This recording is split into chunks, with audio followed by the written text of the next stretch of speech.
ஆடி 18 வாங்கும் தங்கம் மகாலட்சுமியின் அருளை வீட்டிற்கு வரவேற்கும் மங்களத்தின் அடையாளம். இந்நாளை லலிதா ஜுவல்லரியின் பொன்னான ஆடி ஆஃபரோடு கொண்டாடுங்கள். உடல் உறுப்பு மாற்று சிகிச்சைக்காக இந்த ஒன்றிய லெவல்ல சிறந்த விளங்கும் மாநிலத்துக்கு அவார்டு கொடுப்பாங்க.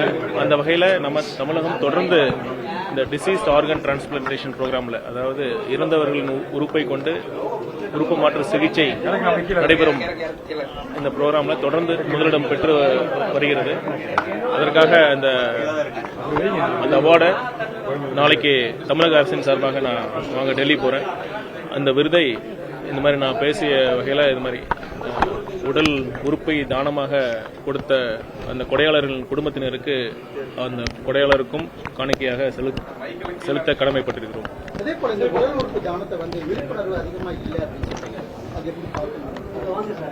இப்ப நிறைய பேருக்கு மூளை சாவு அடைந்த பிறகும் பாத்தீங்கன்னா, இப்ப பிரெயின் டெட் அப்படின்னு டாக்டர் சர்டிஃபை பண்ண பிறகும் உடல் உறுப்பு கொடுக்கலாமா வேண்டாமா, இல்ல கொடுத்தால் அந்த இறந்தவர்களின் உடல் சிதைந்து விடும், உருக்குலைந்து விடும், அவங்க பாடி டிஸ்பிகர் ஆயிரும் அப்படிங்கிற ஒரு தவறான ஒரு புரிதல் சில பேருக்கு, நிறைய பேருக்கு இருக்கு. அதற்காக அந்த அவேர்னஸ் புரிதலை மக்கள்கிட்ட நம்ம தெரியப்படுத்தணும். ஏன் அதை சொல்றேன்னா, இப்ப தமிழ்நாடு இந்தியாவிலே அதிக அளவில் நம்ம உறுப்பு சிகிச்சை பண்ணிக்கிட்டு இருந்தாலும் அதற்கான தேவை இன்னும் அதிகமாக இருக்கு. நான் ஏற்கனவே சொன்ன மாதிரி எந்த அளவுக்கு இப்போ சிறுநீரக மாற்று அறுவை சிகிச்சை இப்போ நம்ம பண்ணிட்டு இருக்கிறது தேவையை விட வெறும் 7% தான் பண்ணிட்டு இருக்கோம். அதே மாதிரி லிவர், ஹார்ட், லங் டிரான்ஸ்பிளான்ட்லாம் 2% குறைவாகத்தான் நம்ம எவ்வளவு தேவையோ அதை விட நம்ம 2%க்குள்ளாக தான் நம்ம பண்ணிட்டு இருக்கோம்.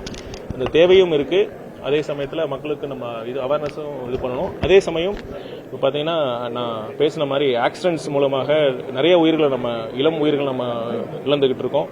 தமிழ்நாடு தான் ஆக்சிடென்ட்ஸ்ல, சாலை விபத்துகள் அதிக அளவில் உயிர்கள் நம்ம இழக்கிற ஒரே நிமிஷம் அந்த அதிக அளவில் நம்ம இளம் உயிர்களை நம்ம இழக்கிற ஒரு மாநிலமாக இருக்கு. இந்த உயிர்களை நம்ம காப்பாற்றணும். காப்பாற்ற வேண்டிய பொறுப்பும் அரசுக்கு இருக்கு. இப்போ NK48 நம்ம ப்ரோக்ராம் உங்களுக்கு தெரியும். 48 மணி நேரத்தில் எந்த ஹாஸ்பிட்டல் வேணாலும் நீங்கள் எமர்ஜென்சியில் போய் ட்ரீட்மெண்ட் எடுத்துக்கலாம். அதே நேரம் ஃபர்ஸ்ட் எய்டு, முதலுதவியும் நம்ம செய்யணும். பார்த்தீங்கன்னா, எங்கெங்கெல்லாம் ஆக்சிடென்ட்ஸ் அதிக அளவில் இருக்குமோ அந்த பகுதிகளில் இருக்கிற மக்கள், அங்கே யார் பெர்மனெண்ட்டாக அங்கே இருப்பாங்களோ, கடை வச்சிருக்காங்களோ, அவங்களுக்கான ட்ரெயினிங், முதலுதவி சிகிச்சை, அந்த CPRன்னு சொல்லப்படுற அந்த முதலுதவி சிகிச்சைக்கான ட்ரைனிங்கும் நம்ம வழங்குறதுக்கான திட்டத்தை நம்ம அறிவிக்க போறோம். அந்த தேவை இருக்கு, அதுக்கான அதையும் நம்ம கொண்டு வர போறோம். அரசு மருத்துவமனை சுகாதாரம்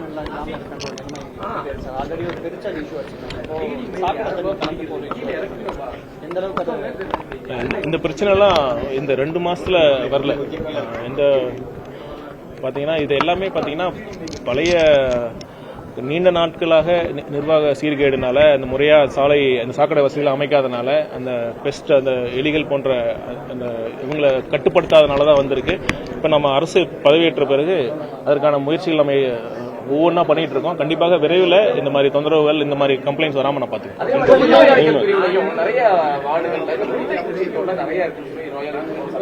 எங்கங்க இல்ல, இப்ப நம்ம பாத்தீங்கன்னா நம்ம படுக்கை வையும் நம்ம புதுசாக நம்ம கொடுத்துருக்கோம். நம்ம பெட் லினன்ஸ் நம்ம புதுசா நம்ம கொடுக்க போறோம். அதனால இந்த பிரச்சனைகளும் இனிமேல் வராது.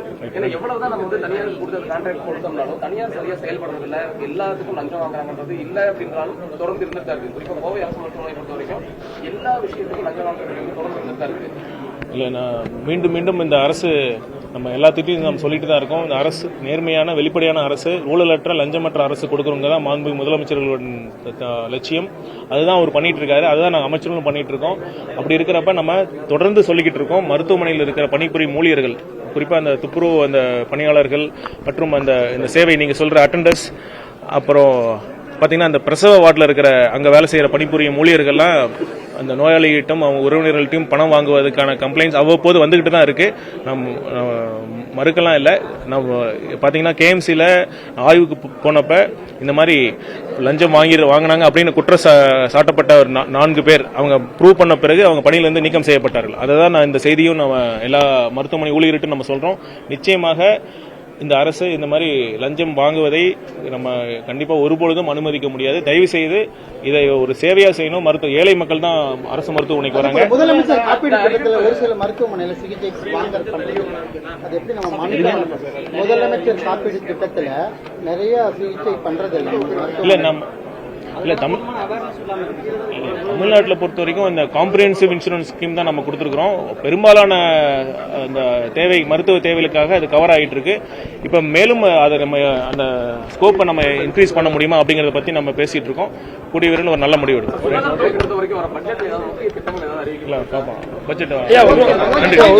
ஆடி 18 வாங்கும் தங்கம் மகாலட்சுமியின் அருளை வீட்டிற்கு வரவேற்கும் மங்களத்தின் அடையாளம். இந்நாளை லலிதா ஜுவல்லரியின் பொன்னான ஆடி ஆஃபரோடு கொண்டாடுங்கள்.